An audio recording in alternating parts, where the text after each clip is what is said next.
Are underway and they have gotten into top gear. If you visit the city, you see a lot of billboards have been erected. We have people coming into the country now, a lot of visitors coming into the country from neighboring countries, and also some of them are coming into the city from up country. The grounds where he will hold a mass for at least 1 million people is now cleared. The work on that is done, and they have now put in security measures to ensure that people do not go in and out until the day of the Mass, which will be held on the second day when he arrives here. Look, Sarah, the visit by the Pope comes just after the high-profile visit by U.S. President Barack Obama. Now, this must be a very positive endorsement for President Kenyatta's government. But what do these really symbolize for the nation?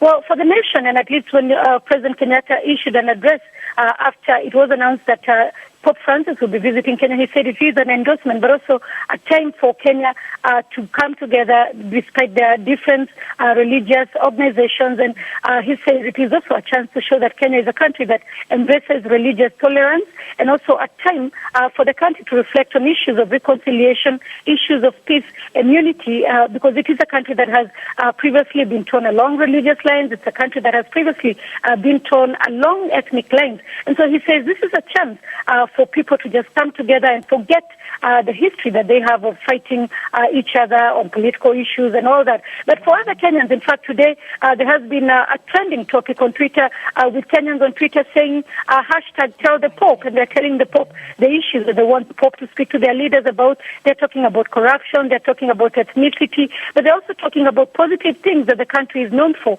including fight for having Professor Madai, one of the women who has been awarded for fighting against global warming and environmental destruction.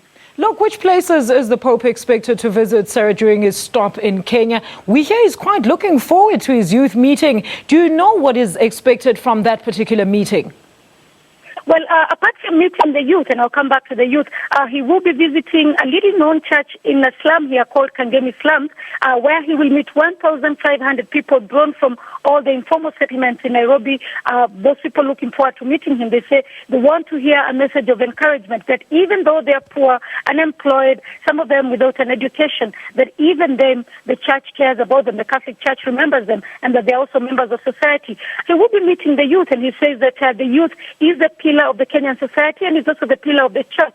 He says this is one of the meetings that he's looking forward to. We expect him to talk about unemployment. We expect him to talk about radicalism, which is one of the issues that has affected the East African region. The Kenyan government and the Catholic Church calling out all the youth, whether they have registered to go for that function and whether they are Catholics or not, to attend that function, which, according to the Pope, is the highlight of his visit. I wish I was there. That's Sarah Kimani live to us from Nairobi as Kenya prepares for the Pope's visit on the line. That was SABC's Sarah Kimani.